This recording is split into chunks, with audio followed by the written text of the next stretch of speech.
เราขับรถไทยก็เป็นหมดแล้วบ่ เป็นขับรถไทยก็เป็น ไทยหน้าก็เป็นเนาะ เป็น เป็นอยู่เล็กน้อยเนาะ เขาบ่มีคนเฮ็ดแท้กันได้เต็มที่แล้วล่ะก็ได้ คันบ่มีคนมาเฮ็ดซอยลาวแท้ก็จำเป็นแหละ แม่น ไทยนาเองขับรถไทยเองไปใส่มาใส่กันทุกคนตอนนี้คือมานาของสาวเพชรซ่าเนาะฝนตกเนาะสาวเพชรซ่าเพิ่นเอิ้นพ้นตั้งแต่เช้านี่นะขอให้ฝนตกในอยเด้อวะ เป็นงานเจ้ามาไหมจ๊ะ จังว่าแล้วคอยก็มาเทื่อแรกเนาะฝนตกเลยโอ้นอนหน้านอนมื้อแรงเนาะ นอนหน้าการเขตเด้อแมลง มาเด้อพี่น้องนอนหน้าการเขตเด้อมื้อแรงนี่เนาะทุ่งนาอยู่นี่มาผู้ใดมักการเขตการกบก็มาได้กบเขตลายบ่เท่านี้ ค่ะพ่อได้ พอได้ปิ้งเนาะพระบอกเขาเจ้าดูไผแน่อยากมักใช้ชีวิตแบบนี้ก็มาเด้อ เพิ่มมาใช้ชีวิตธรรมชาติแต่พลอยกับมาเด้อแมลงกับการเขตเด้อ ใช้ชีวิตแบบเพชรซ่านี่คือลำบากในเด้อวะเนาะ บากในอยจังน้อยเด้อแต่อดเอา แต่ยังเป็นเคยผู้ไทยอดเอา โอ้ยฝนตกแล้วพี่น้องฟ้ากับบ่เป็นใจให้สาวเพชรซ่าเลยจางมาแล้วแนวปิงของเราโอ้ปิงยังบ่ทันสุกฝนตกมาแล้วโอ้ยพี่น้องเอ้ยฝนตกแห้งตอนนี้เนาะมาพี่น้องกำลังสิกินข้าวเนาะกำลังว่าสิกินข้าวอยู่พุ่นเนาะบันไดบรรยากาศอยู่ก็ไม่ไผ่อะเนาะพี่น้องมีเพียงนั่งดีๆเนาะแต่ว่าฝนตกกินบ่ได้ตอนนี้ก็เลย ติดฟองหรือเปล่ากินมันบ่เกรงใจได้ไหมนี่นะ กินหมดแล้ว ทุกคนสบายดีเนาะตอนนี้คือลาเอ็กเนาะกับบ่าวผู้ไทยฟังลาวและก็บ่าวมั่นคนเดินทางเนาะแล้วก็ทางหน้ามีอันสาวงามเนาะสาวอานงเนาะกำลังสีพากันไปลินบานหน้าปอดบานหน้าปอดเนาะทุกคนเป็นครั้งแรกของลาเอ็กที่เขามาห้องหมู่บ้านหน้าปอดเนาะแต่ว่ามาอัศพรนี่เป็นครั้งที่2แล้วทุกคนมื้อนี้เพิ่นจะพาไปหาผู้สาวนางเอกช่องของเพิ่นเนาะสาวเพชรซ่าเนาะทุกคนที่เฮ็ดเพจเฮ็ดหยังต่างๆนี่แหละเนาะตามที่ทุกคนเห็นเนาะมื้อนี้ก็สิไปลิ้นเฮือนสาวเพชรซ่าเนาะเพิ่นสิไปหาเฮ็ดแนวอยู่แนวกินเนาะมื้อนี้เนาะไปนาลาวไปเบิ่งไปเล่นน้ำเหล้าแล้วเฮ็ดหยังแนวมื้อนี้นะมื้อนี้ก็พานางเอกคนงามกับคนงามมาพ้อกันเนาะสาวอนงสาวผู้ไทยเนาะกับสาวเพชรซ่ามื้อนี้สิได้ฟีเจอริงกันเนาะแต่คนทางนี่บ่ฮู้ว่าสิไปได้หรือบ่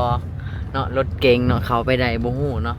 แต่ถ้าไปบ่ได้ฮอดไซเฮาก็สิได้ย่างเอาเนาะพาสาวอนงไปผจญภัยในจักเทื่อหนึงในชีวิตเนาะ ไปหาแม่ละ ยางไข่สบายแล้วนะน่าจะ400 เมตรน่าจะได้ยาง 400 เมตร รับ300 เมตร400 เมตรนี่ได้ยางแน่นอนพอรถ ลุย ไฟ เป็นลุยเลยรอบนี้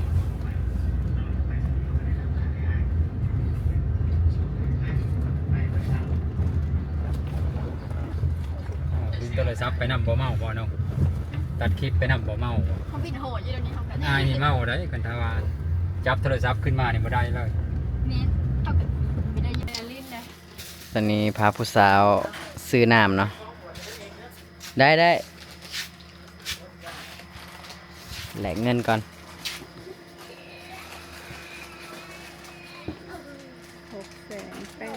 จะนึกให้10,000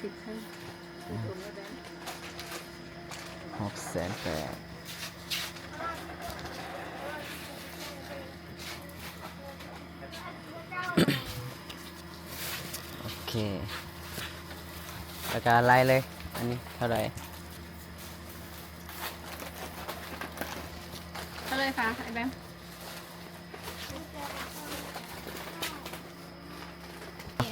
พ่อบอกพ่อบอก เอาหลายแล้วใช้วิเงินใจเขานะ เดี๋ยวชิดติดหนี้เขานี่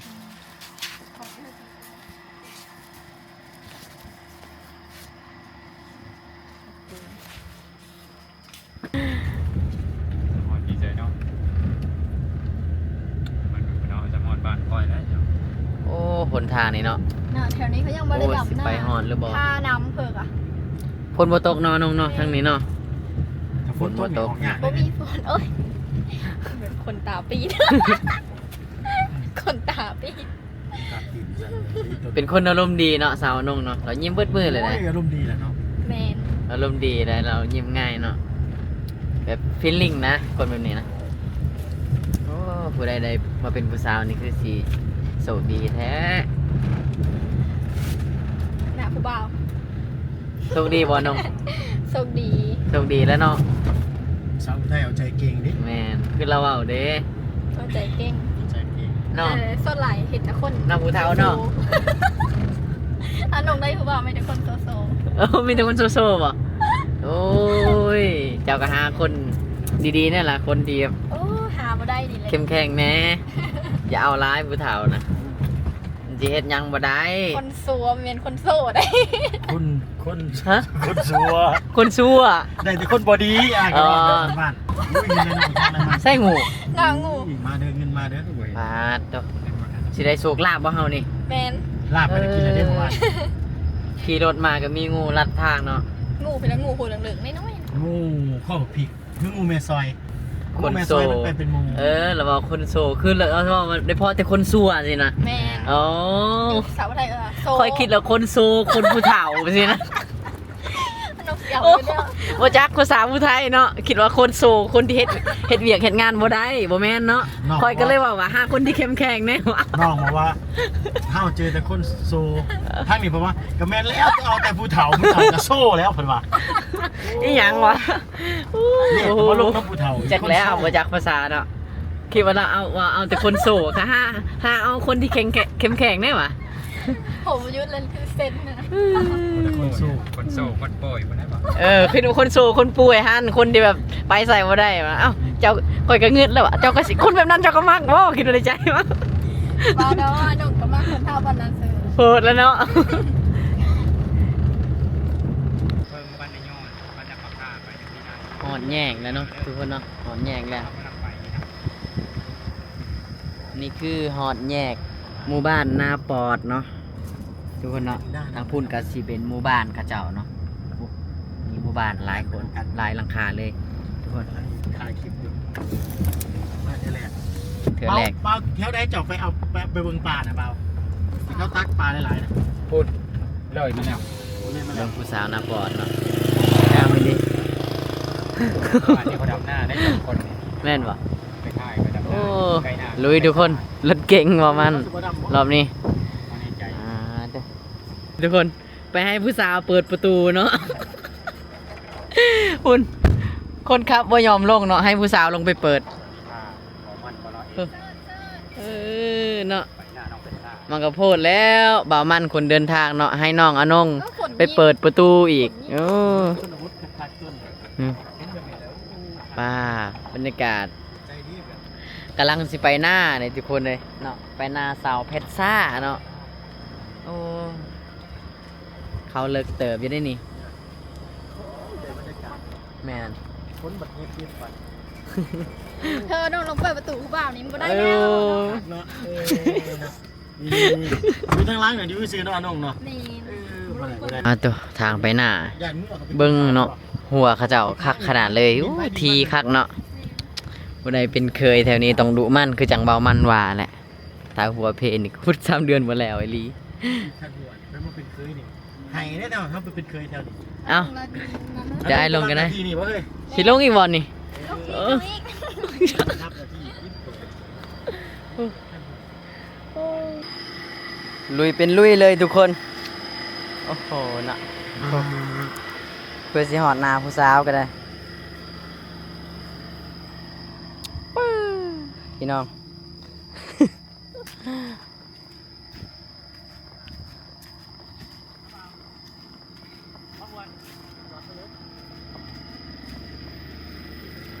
ภูเขาลืม รอบนี้นะเบามันกับเบาผู้ไทยฟังลาว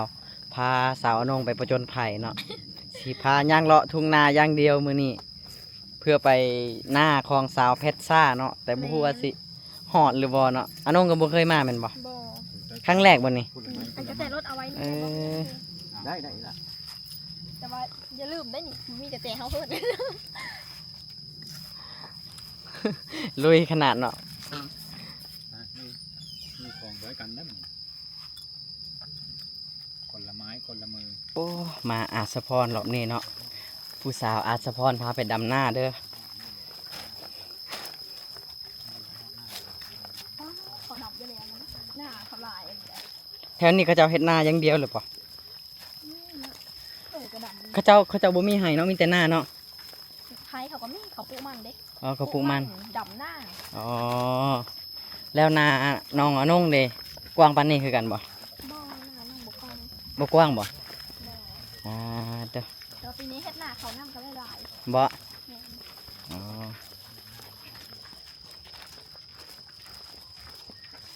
ยามเกี่ยวข้าวโทรหาหน่อยเด้อ โอ เดี๋ยว เค สิไปซอยอยู่ ไม่อยากจะเชื่อเลย ไม่หยังครับ เพียงก่อน ไม่หยัง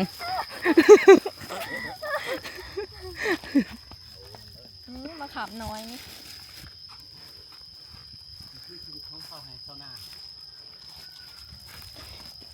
จะมาจะคน ยังหลานครับ มีชมบ่ หาเบิ่งบ่ มีเรือ บ่มีละ กระเดือ บ้านเจ้าเลยนะ กระเดือก ระเดอ ต้นกระเดือ ไปพุ่นน่ะนี่เรา แต่ตรงให้ตรงหน้า ลัดทงนาไปหาผู้สาวอีกแล้วบ่าวผู้ไทยฟังลาวพาไปมื้อนี้ ตามกันหน้านี่ครับ ตรงทางแล้วอ๋อตะ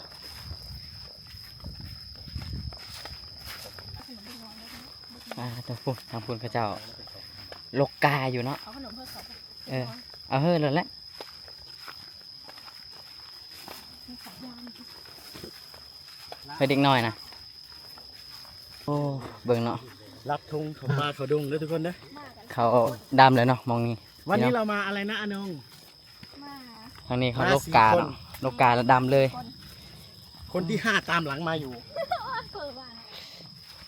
บ้านลาเอ็กบ่มีเนาะทงนาแบบนี้ทุกคนโอ้เบิ่งทางนี้มีแต่ทงนาเนาะเขาเจ้ากะ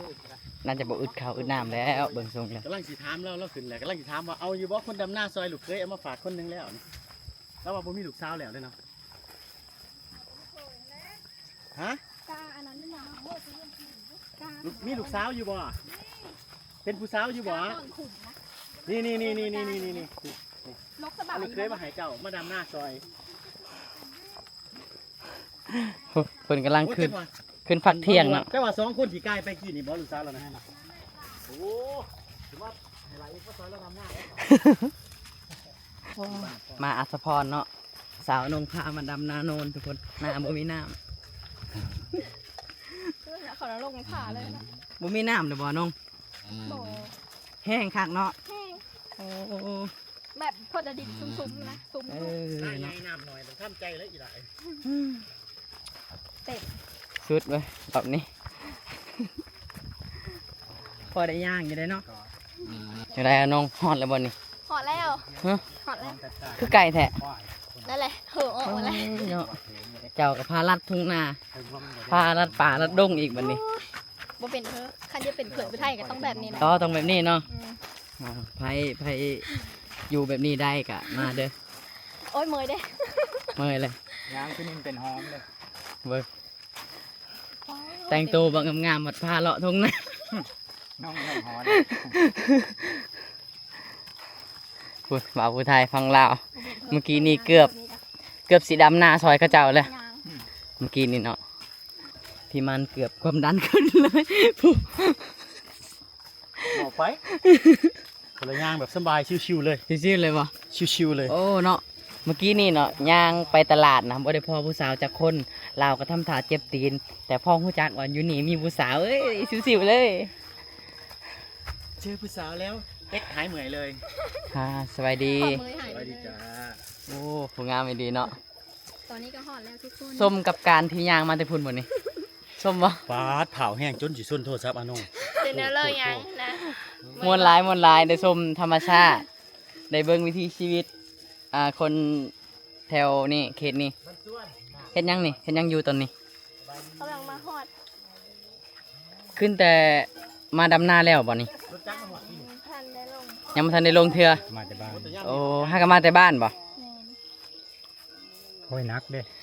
นักน้ำเด้ ทุกคนโอ้จนเว้าบ่ออกเลย พอที่จะได้อยู่รถจักร สุดขนาดเลย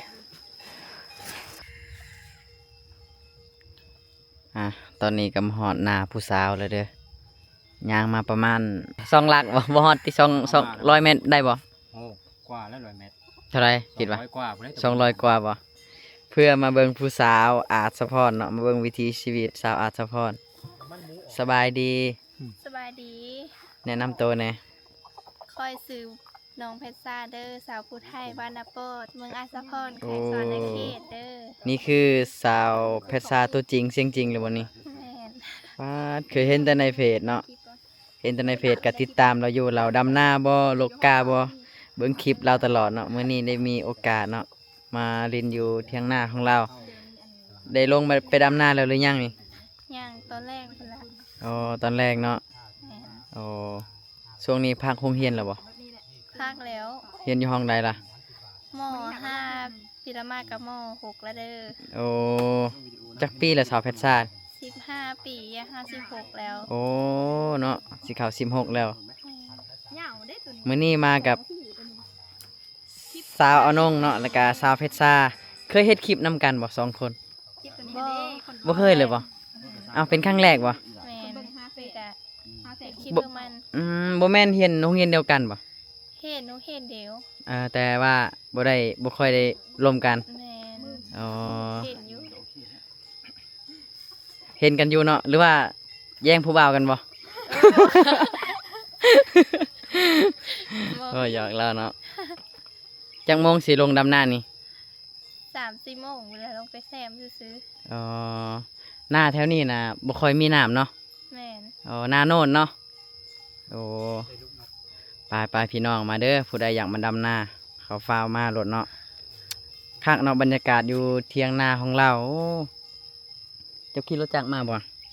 ขี่แล้วไปจอดอยู่ฟ้านั้น ย่างมาอีกเนาะ แม่น โอ้คอยละย่างลัดทางท้องหน้าพี่เลย ใกล้เติบได้นาเรานี่นะโอ้สาวนงกะย่างมาเมื่อยๆเนาะเมื่อกี้นี่เมื่อยเนาะ บ้านเจ้า โอ้ นี่ ยโคตรเมยเลย เด้อ ตรงในย่างครับ สิได้ดำหน้าบ่มื้อนี้ ได้ด สิได้ดำบ่ ย่างมาขนาดนี้แล้วเนาะ ำได้ดำเลยเนาะ รถจักรก่อนบ่ โอ้ได้ดำแล้วมืดมือแหละวิวมื้อแรงเนาะเราก็สินอนนี่แหละสาวนง แม่นอน เราสินอนกับ บ้านน้อง เราสินอนเป็นหมู่สาวเพชรซ่าเนาะลาเอ็กกับบ่าวมันก็สิมื้อก่อนเนาะยามมื้อแรง ตำบักหุ่งเท่านั้น ทีมกันเลยบัดนี้ คือว่า อ่า สิกินตำบักหุ่งแซ่บๆ เดี๋ยว น้องแล้วก็เบาละอีกเราสิลงไป คุณ เราเห็นเจ้าดำหน้า พุ่นเบิ่งเอาเบิ่งหลักฐานเอา ไปแซ่บ โยนทิมให้หมู่ตลอดเนี่ยเบิ่งเอาเด้อ โยนให้หมดตลอด เป็นพยานซะข่อยหน่อยเด้อ เดี๋ยวมีเพจ โอ ของ เค ตัวเอง ได้ บ่ ได้ เพจเจ้าซื้อ เห็นบ่ระหว่างนะเราจูดแต่ข่อยนะเห็นบ่พี่มันนะพี่น้องเบิ่งเอา ฝาก โอ้ ติดตามน้องให้เด้อทุกคนเด้อน้องกับเป็นเจ้าของเพจเองตอบ หูทางนั้นกะ ยังเลยเนาะ เฮ็ดคือจอบอย่างนี้เนาะ จนดิ้นเนาะ เออ ป้า เหงื่อครับเหงื่อหลาย ป้าอย่าเข้าท้อเป็นแต่กองหลังพอแล้ว ย่ามนี่เขาเอิ้นว่าจังได๋ก็ย่ามหนาวเนาะเฮามากับผู้ดีน้องก็เลยว่ามันหนาว อื แห้ ม งย่างขามมากกะ พอเห็นผู้สาวนะปินกองหน้ากองหลังอยู่ กองไฟไว้เห็นบ่น่ะกองไฟไว้แบบพิงหนาวน้องวะแม่นบ่อะน้อง แมน เอ้าคือจังหันหลังใส่เมื่อกี้นี่มาพี่อีกแล้ว ฮะ เมื่อกี้นี่อยู่นี่นี่มาพี่อีกแล้ว ใช้อยู่นี่มองเก่นี่ล่ะ ปิดกล่องก็ได้เฮาบ่อยากแซ่เพิ่นนะ บ่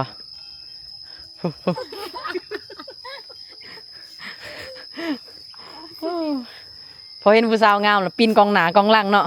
เห็นหน้าผู้สาวยังบ่พออยากให้เห็นหน้าเจ้าของกับผู้สาวอีก ความหมายคือ คนหมายจังได หลายๆคนก็คอมเมนต์ว่า มา ได้ยินแต่เสียง อ๋อ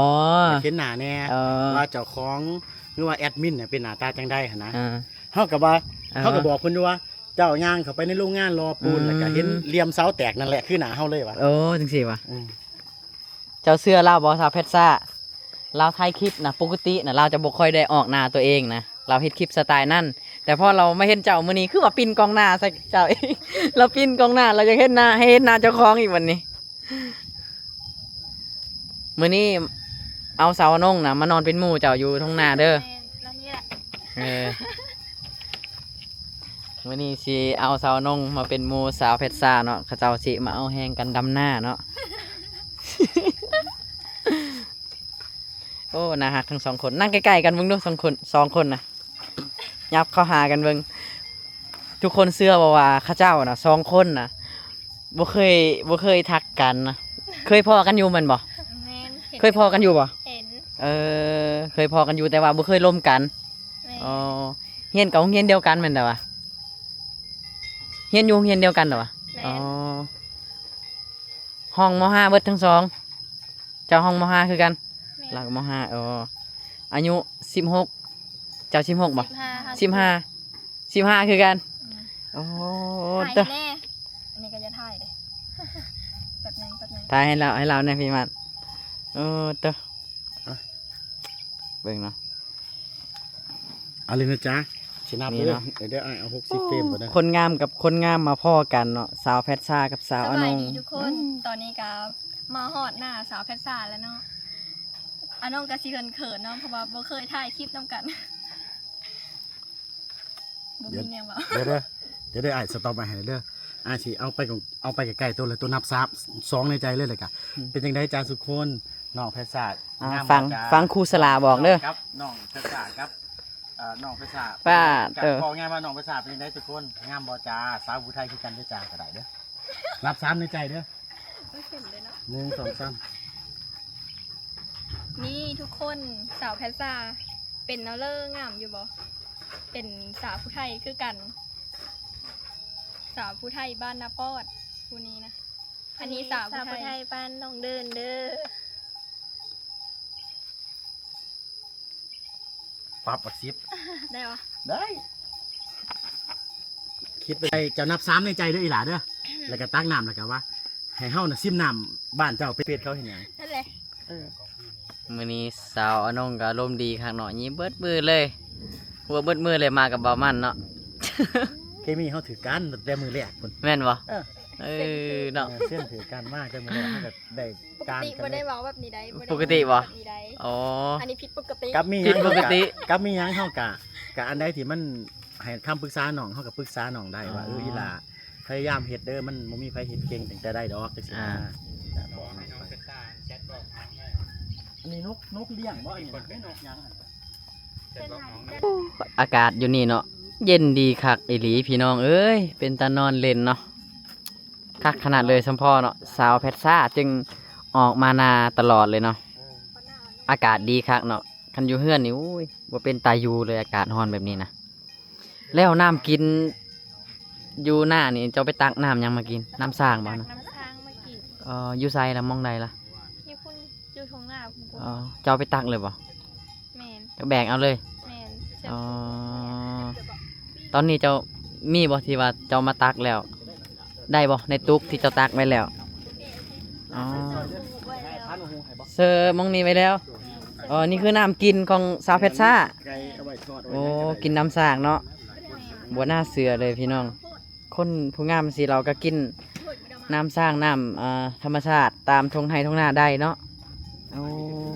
น้ำเมดเราก็ย่างไปตักคุณอยู่ทงหน้าอยู่พุ่นล่ะตักใช้อันตักให้กินนะจักจอกหนึ่ง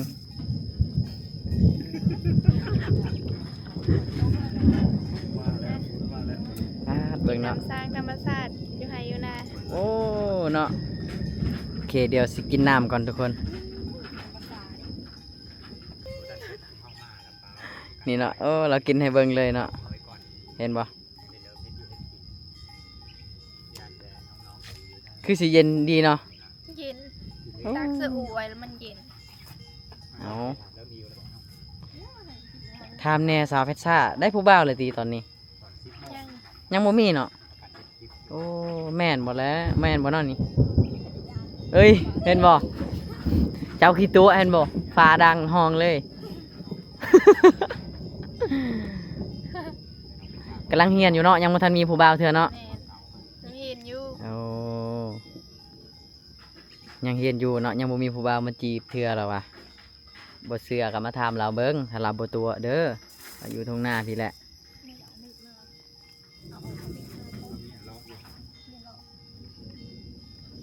หันรถได้เห็นบ่ ปานให้นะ เจ้าเห็นบ่สาวน้อง กินออกจังซี่ก่อน ข่อยบอกแล้วถ้ามาฮอดเฮือนผู้สาวน่ะอีหยังก็อยากเฮ็ดเบิดตำบักคุ้งปิ้งปลาบ่ต้มปลาน่ะ อยากเฮ็ดเบิด ได้เนาะ เห็นบ่เมื่อกี้นี่เข้าเฮือนน้องก็น้องอยากอันต้มปลาสุกินเราก็มาเฮ็ดเองบัดนี้ให้หมดเลย ก่อนที่นี่คือน้องบ้าน เอาตำน้องตำเนี่ยประมาณเฮ็ดตำบักหุ่งสู่ผู้สาวกินนี่แหละ คำเดียวสั้นๆเค็มถ้าอ้ายตำนะ โอ้ดีรถได้ไปย้อนหลังก็ได้ ขีดออกแล้วไปล่างตำจักหน่อยอีหล่ะจะมากมากเดือตอนสาวซอยกันเฮ็ดแล้วไว้นี่เนาะมีแต่คนของเลยทุบปักทุบ นี่นะอ๋อสาวน้องก็กำลังสิเตรียมตำบักหุงเด้อ เอานั่นแม่แล้วบ่น่ะคือยังสาวอยู่แท้แม่บ่ แม่บ่ ยังสาวตัวน้อ โอ้ ยอายุเท่าใดบ่นี่ แม่งาม ค่อยคิดว่าเอื้อยเล่าเลย ตาย 30ปลายนึง เนาะ เรียกว่าเอื้อยเด้อเนาะ นี่คือแม่ชาวเพชรซ่าเนาะก็คิดว่าเอื้อยเล่าเลยไม่ได้คิดว่าเป็นแม่แล้วโอ้ลูกก็งามได้แม่อีหลีนี่สมพอเนาะ มีดก็มีดได้แล้วเชื่อมีดได้แต่ชามีดดวงนึงแน่น้องเลาะมะม่วงอยู่ในที่เลย หุมกันคักเนาะ วันนี้เรามาอยู่มาก จุ่มปูเต่าเอ้ย น้องเป็ดซ่าอีกแล้วต่อไปกันวันนี้อาจจะมียูทูบเบอร์หลายช่องมาได้น้องเป็ดซ่าเริ่มจากเก่าแล้ววันนี้ได้ครับเราไปได้แน่น้องเป็ดซ่าแน่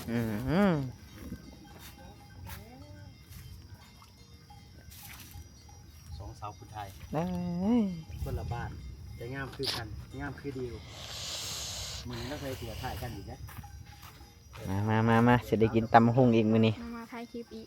อ๋อถ่ายคลิปอีก เราต้องถ่ายได้เขาเป็นดารา สิถ่ายเหอะเราก็อยากถ่ายคลิปนำเนาะ โย่มาไก่เห็นเนาะ อ่า เราก็ต้องได้คลิป นี่ เล แต่ ย ว่าหลอกนี่แต่ว่าอันนี้แต่ว่า อะไรวะ แล้ว นี่ทุกคนตอนนี้ก็4 อันมาซอยหมู ง่ายเนาะแบบนี้เนาะ ไปปิ้งเนาะ ขีดยาวเดี๋ยวไปขีดยาว ตำโน่ยนึงมือ2โน่ยปิ้งหมดเลย เห็ดรส เฮ็ดไปเลยเนาะ เจ้าธนัดเห็ดแบบใดเห็ดแล้วนะเห็ดฝีมือเจ้าให้กินนะประมาณ คือเมื่อวานน้องคน มา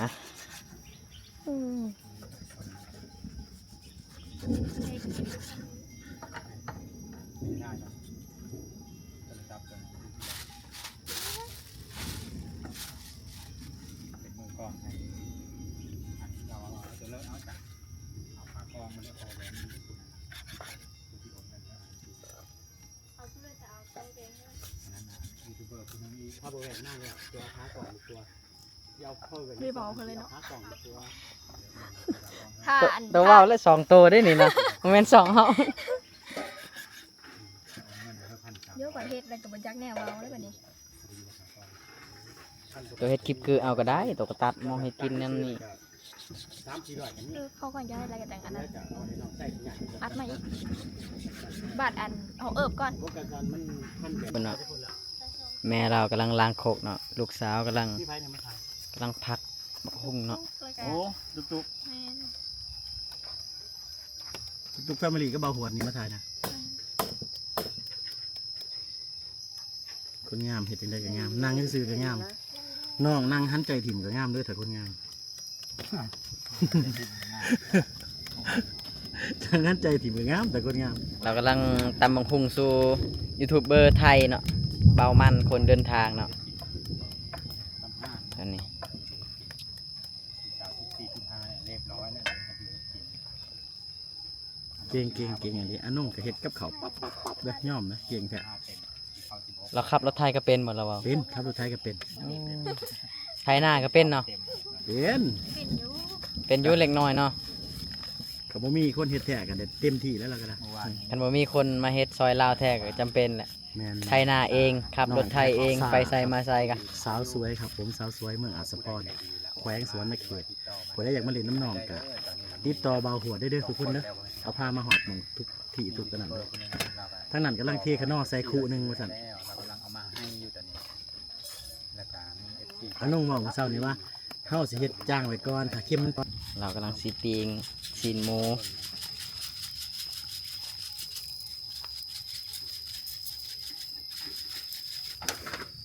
อันนี้หัวหน้าเข้าบางเอาหอนไว้เนี่ยไม่ได้พี่ลาตัวกัน หอนทุกคนไฟโลหน้า ในหน้าแล้วซุกก่อนสิ้นโมว่ะ หน้าซุกเลยตอนนี้ เดี๋ยวนี้นะมื้อนี้เฮาก็สิกินข้าว เป็นน้ำเลือดสวยบ่ทุกคน บรรยากาศที่เรา เนี่ยของบ้านเฮากับบ้านคือเขาก็มี คักเนาะ ทุกคนมีช่อง มีแต่โมนกับเมืองอัน แม่มีแต่มวนกับโมนออกมามื้อนี้ มีแต่ยูทูบเบอร์อันนี้ก็เฮ็ดเพจน้องแพทซ่าสาวผู้ไทยน้องอนงสาวผู้ไทยบ่าวหวดผู้ไทยฟังลาว จะมานั่งคือลาวก็ เดี๋ยวลายเอ็ก เอ้ย ซื้อ คลิป ช่อง เจ้า เจ้าซื้อยังครับช่องเจ้านะ หืม จะเปลี่ยนซื้อหรือยังช่องเจ้านะ ช่องใดอ่ะ พี่ตามเท่าไหรแล้ว 16,000 16,000เด้อคือเด้อครับเด้อน้อง 16,000แต่วิวลาวหลักแสนหลัก400,000 500,000ได้ 400,000 500,000แล้วก็อนง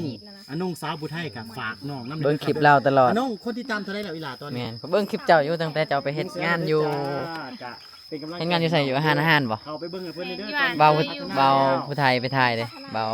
หวดไปถ่าย บ่คือแต่กาวแล้ว เพจเศร้าหมอ เบิ่งตลอดคลิปเจ้าดำหน้ามายังนี่แหละ ใช้ตัวสื่อเขาไปเบิ่งแล้วก็กดหัวใจก็ได้เนาะ ทวิตน่ะเบิ่งแต่ช่องเขาเจ้า แต่ว่าตอนนี้เจ้ามาเฮ็ดช่องเป็นของตัวเองเนาะอ่า อนมสาวผู้ไทยแล้วก็ FC เฮากับเขาไปซัพพอร์ตหน่อยให้ทุกคนเด้อกะใคอยก ประมาณ2ทิศแล้ว ทักมา แต่ว่าผู้ติดตามมาไว้อีหลีเนาะ บ่อยู่เพื่อนอยู่ซ่านสิบ่เห็นกันเนาะ บ่แม่นข้อความทักมาหาใน Messenger นี่จนข้างบ่โทรศัพท์น่ะ อนงไหนเด้อ ค่อยว่านะ บ๊ายบา เขาโทรมากูมือ เขาโทรมาคู่มือเจ้ารับบ่ ไปโหลด แต่บ่ได้ห้า ไปโหลดบัด มันหลายคนผลเนาะ ไปเลย จักเพิ่ม จักเพอเป็นเพอเนาะ แม่น บางคนก็โทรมาดีบางคนก็โทรมาบ่ดีเนาะมันหลายคนเนาะมาเทื่อนั้นตอนแรกมาอาสะพรก็ว่าสิมาถ่ายคลิปนำสาวเพชรซานี่แหละทุกคน แต่ว่าไปบ่ได้เนาะรอบนั้นนะเขาไปบ่ได้เนาะเราไปเฮ็ดเวียกที่คือว่าช่วงนั้นเนาะเขามากับบ่าวผู้ไทย เรานั่นก็เรายังอยู่ร้านขายกับเขาวอยู่ ตอนนี้เป็นยังคือยาเฮ็ดงานอยู่เพิ่น ย้ายมาเฮ็ดอยู่พี่ตอนนั้นน่ะไปเฮ็ดอยู่พุ่นแล้วเฮ็ดเวรนำเลย เนาะ ไปอยู่นำแต่ซื้อ อ๋อ พุ่น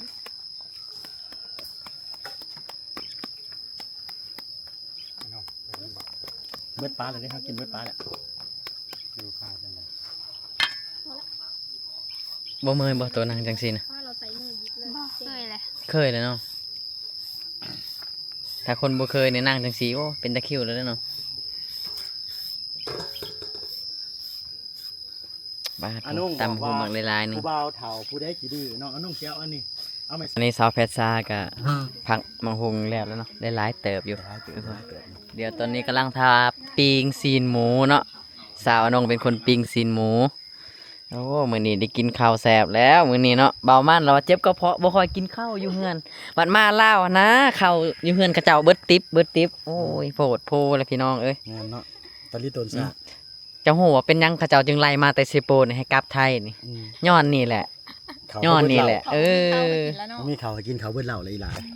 โพดอีหลีเนาะนี่เด้อ มาเห็ดหน้าซอยแล้วเสียดหน้าซอย นี่เนาะโอ้เบิ่งเนาะสาวอนงกับสาวเพชรซาเนาะมีแต่คนงามๆมื้อนี้ก็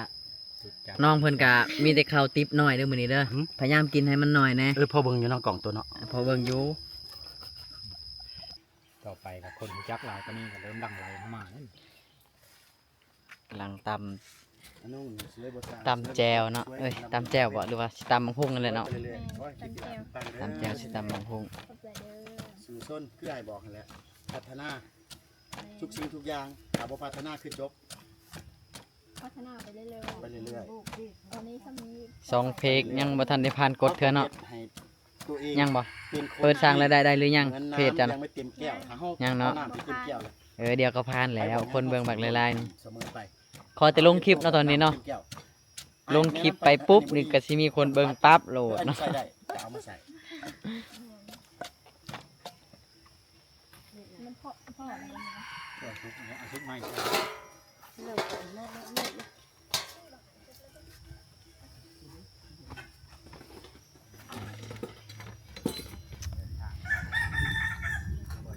เฮ็ดกินเฮ็ดอยากเนาะตามวิธีชีวิตของเราแล้ว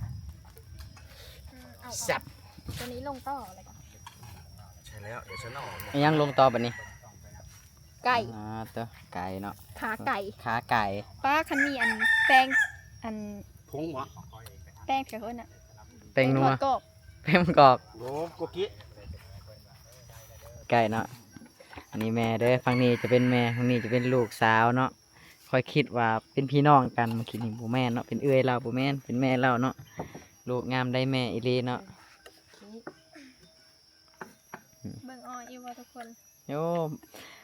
อันนี้เสื้อน้อยอยู่ ไลเอ็กคิดว่านะส่วนน้อยเนาะที่จะเบิ่งออก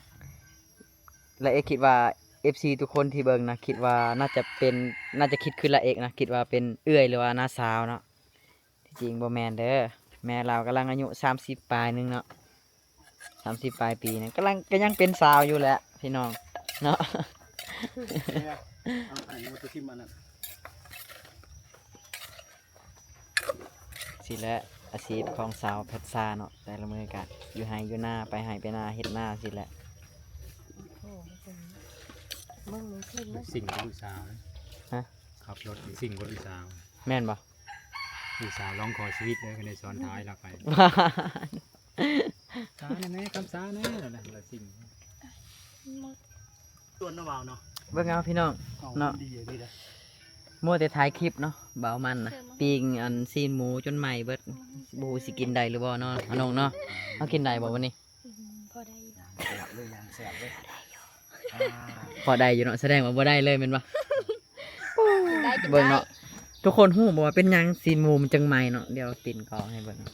นี่แหละนี่ ทายคุณย่าเอาว่างกล่องไว้ได้นี่ คือแบบซีนหมูจนไหม้เลยนะพี่น้องเนาะสิกินจังไดเนาะ ทากแล้ว สุกแล้วเนาะเดี๋ยว ล้างมือทา เอาขึ้นมาแล้วแล้วก็เอาขาไก่เนาะมาปิ้งอีกบัดนี้โอ้เจ้าของกินมื้อนี้เต็มที่เลยของกินมื้อนี้ ชิมมึงก็ได้ชิมมึงก็ได้ เบิ่งเนาะ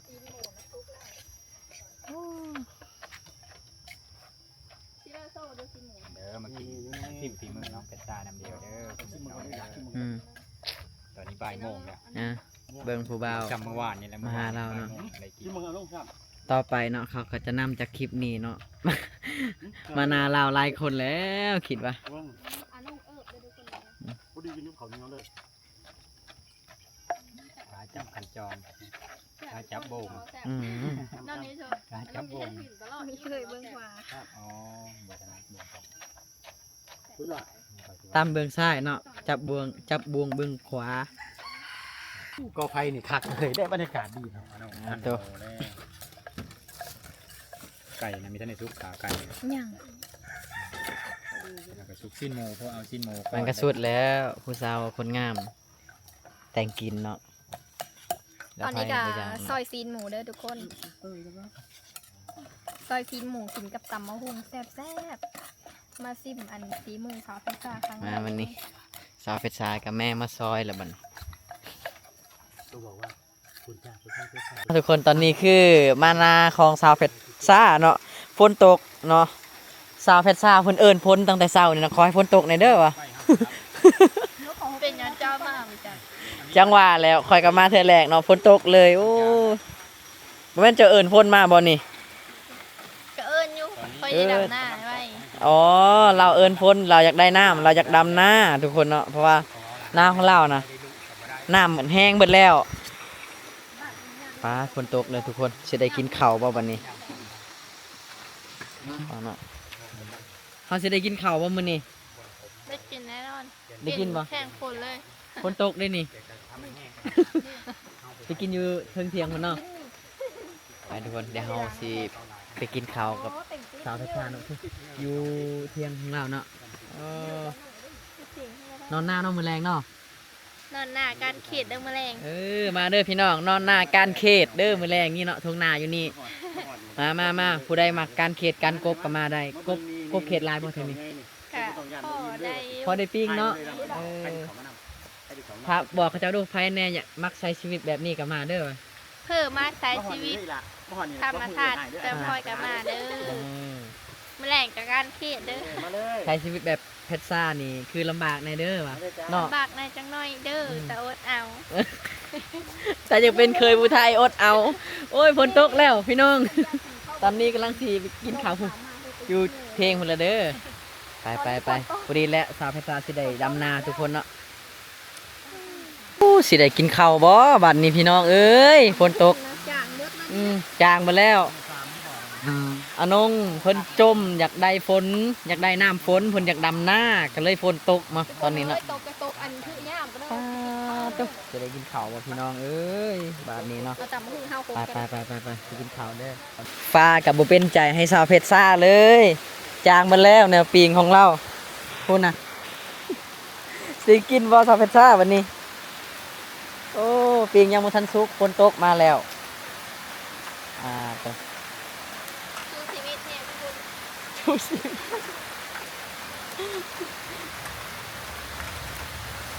สุกเลยตี เคยยังสุดแล้ว เคยยังสุกแล้วเนาะเคยยังสุกนี่ความหมายแล้วว่าไก่สิสุกแล้วประมาณนี้เนาะ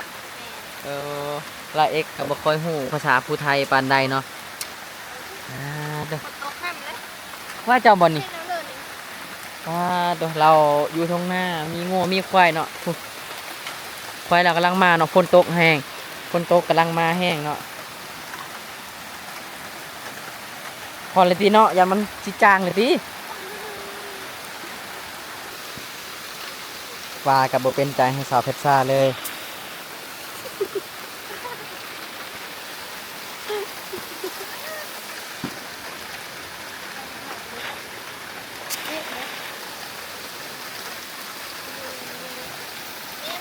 เอาเด้อบอกว่าจะเป็นอานงสาวผู้ไทยแล้วก็น้องแพทซ่าสาวผู้ไทยบ้าน นาปอดงานซัพพอร์ตเป็นส่วนที่ สาวบ้านหน้าปอดเด้อทุกคนเด้ออันนี้ก็สาวบ้านน้องเดินเมืองอัศพรแขวงสอนและเขตครับเป็นเมืองสาวผู้ไทยเด้อทุกคนเด้อนี่เมนูมีหยังเนี่ยอานงเอ้ย จิ้งหมู ปิ้งหมูปิ้งไก่ ตำมะฮุ่ง ตำบักฮง คือหลังวิ่งพักกลับนี่เนาะ เสียดายพักกับเขาบ่ได้ซื้อมากหน่อวะ ได้ไปเน็ตเอาญาตินั้นนะ โอ้เด็ดเอายาว่าซั่นได้ยินข่าวว่าอ้ายมากินยาเด็ดเอายาบ่เฮ้ย แหวน เอาตามนั่นซะน้องมาไปเด็ดเอายา พี่น้องเอ้ยฝนตกแห้งตอนนี้เนาะมาพี่น้องกำลังสิกินข้าวเนาะกำลังว่าสิกินข้าวอยู่พุ่นเนาะบันไดบรรยากาศอยู่ก็ไม่ไผ่อะเนาะพี่น้องมีเพียงนั่งดีๆเนาะแต่ว่าฝนตกกินบ่ได้ตอนนี้ก็เลยเข้ามากินอยู่ตารางเพียงไห้เนาะหรือว่ากองเพียงของสาวแพทซ่าเนาะนี่เนาะโอ้เบิ่งฝนตกหนักแห้งทุกคนทุกคนนะพี่น้องเอ้ยนี่เนาะเติมพี่น้อง มาเด้อมาเด้อ มาสิได้บรรยากาศเนาะ มาอยู่ความมืด แห้งได้คอนเทนต์กว่านั้นอีกวันนี้ ขยันมัน พี่มันเจ้าน่ะนั่งทั้งลุมเด้อมันสิฮัก เตียงนี่นะ มาเล่าเนี่ย เอาลองเพื่อ มันสิฮักเตียง มาแล้วมานั่งพี่เอานั่งนี่นะมันบางแสง ปาดเด้อ เฮ้ยเนี่ยแบบกินอย่างเดียวได้ มากินข้าวน้ำเดียวเด้อพี่น้องป้องปลายเด้อกินข้าวอยู่ไฮอยู่หน้าบรรยากาศฝนตกลอยบรรยากาศขนาดเลย ได้แล้วนั่งนี่ก็ได้ ว่างวังโคครับด้วย บ่นั่งดอก 40,000กลัวได้หันดูนะหัน 40,000กว่าไงจึงได้นั่งไปแล้ว เขาเป็นนักซีของเอฟซีนี่ มาพี่น้องเอ้ยเบิ่งเนาะกินข้าวกันหลายคนเนาะได้บรรยากาศคักขนาดเลย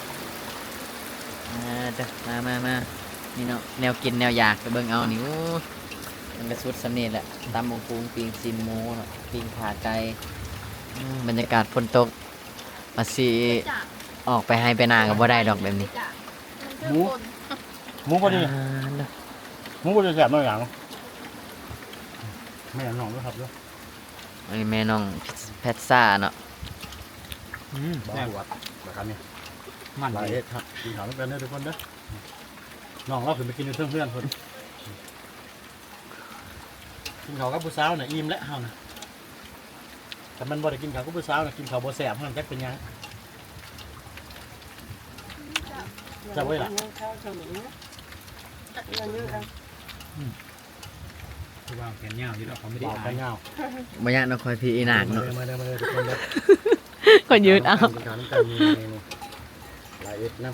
ำแซ่บๆครับนี่ปีกหมูปีกไก่ปลาหมึกแซ่บๆด้วยทุกคนเลยแบบบ้านๆครับที่เป็นหน้าน้องแพทซ่าชาวบ้านหน้าปอดเฮาไหลได้แล้วมันหน้าปอดตะกี้เฮาบ่ได้รับน้องอนงชาวบ้านน้องเดินครับ แอนไก่อยู่ กำลังแหนไก่อยู่ตัวจะทำเอาเด้อจัง เบิ่งคำเขาอ่ะเสื้ออายบ่น้อง 2 ตอน แต่เสื้ออายบ่เบิ่งเขาป้ากินมาติด ปั่นเขาซ้ำแคนคุยบดติ๊บยังวะ ปั้นนึงของลาบ โอ้ย ปั้นเฮา มื้อหน้าน่ะข้ามมาเล่าน่ะเอาข้าวสารมาในเด้อติดไว้ในรถก็ยังดีแต่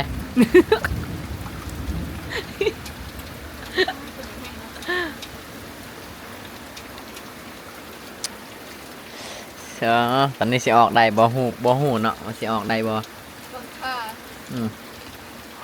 เว้ากันแล้วว่าจะเฮือนว่าสิไปประจนภัยเด้อ จะมาถึงไผ่ อืม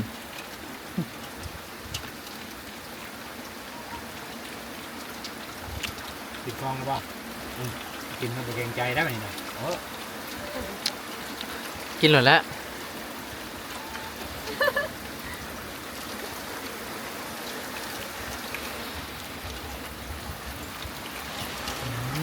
แบบนี้